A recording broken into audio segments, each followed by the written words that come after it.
Good evening. I am Christian Austin reporting for CNN News. We have just received breaking news about files leaked by Agent 009, Cassian Jaylan Ali, about the infamous element sulfur.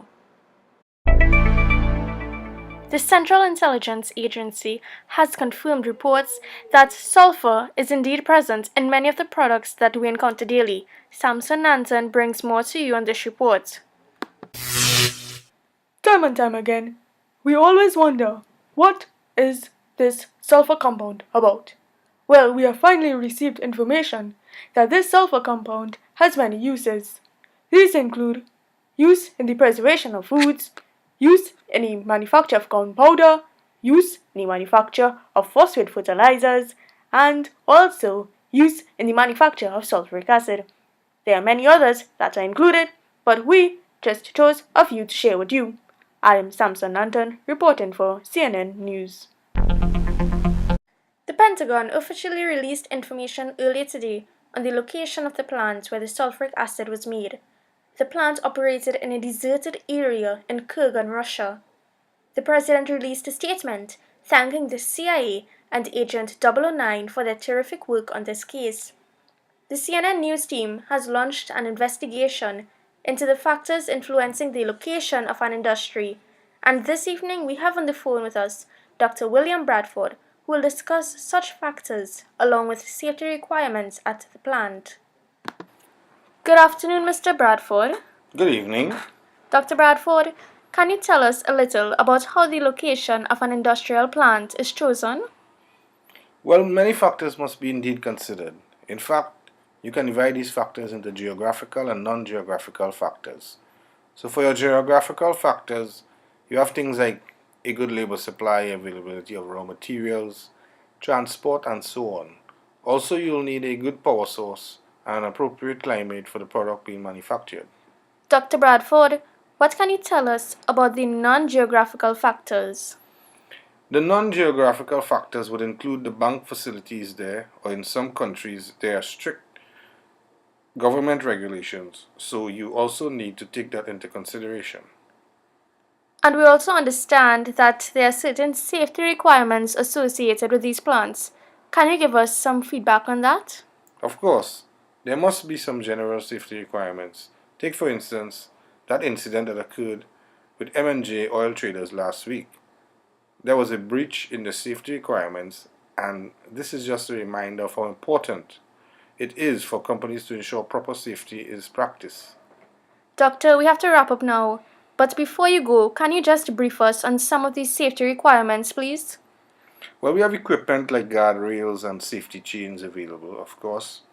The basic safety precautions like wearing your proper PPE and reporting near misses, accidents promptly. Also we follow best practice. Okay, Dr. Bradford. Thank you for your time with CNN News. In other news, there have been 4 new reported cases of the Ebola virus in New York. The mayor says he is sending in a qualified medical team to isolate those areas in which the infected persons... Hello? I'm sorry, but we have just received breaking news. The CIA just released information on the contact process, which is responsible for the manufacture of sulfuric acid. According to files just released by the Central Intelligence Agency, the contact process consists of 3 main stages. The first stage involves the manufacture of sulfur dioxide. This can be produced by the combustion of sulfur or the roasting of sulfide ore. This is then followed by the conversion of sulfur dioxide to sulfur trioxide by purifying and mixing the sulfur dioxide with pure dry air, and it is then passed over a vanadium 5 oxide at 4 atmospheres and at a temperature of 450 degrees Celsius. The final stage involves cooling the gas and absorbing it in concentrated sulfuric acid to form oleum.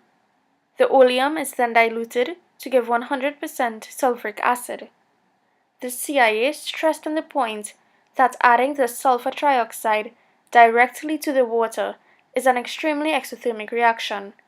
The massive amount of heat released will vaporize the acid and cause harm to the surroundings. For this reason, the sulfur trioxide is first converted to oleum. With any chemical reaction, there must be some chemical principles governing its behavior. Le Chatelier's principle states that when a system at equilibrium is subjected to change in concentration, temperature, volume, or pressure, then the system readjusts itself to counteract the effect of the applied change and a new equilibrium is established. With respect to the contact process, by increasing the volume of oxygen used, equilibrium will shift to the right and hence greater volumes of sulfur trioxide will be produced. With respect to temperature, since this is an exothermic process, lower temperatures will favor this reaction to increase the yield of sulfur trioxide. However, at low temperatures, the reaction will take too long. A temperature of 450 degrees Celsius produces a fairly high proportion of sulfur trioxide in a short period of time. With respect to pressure, by increasing the pressure, the equilibrium will shift to the right, thereby producing more sulfur trioxide. This is due to the ratio of 3 volumes of gas on the left-hand side versus 2 volumes of gas on the right. Therefore, this shift will favor which reaction produces fewer molecules. It is important to note that a catalyst has no effect on the position of the equilibrium.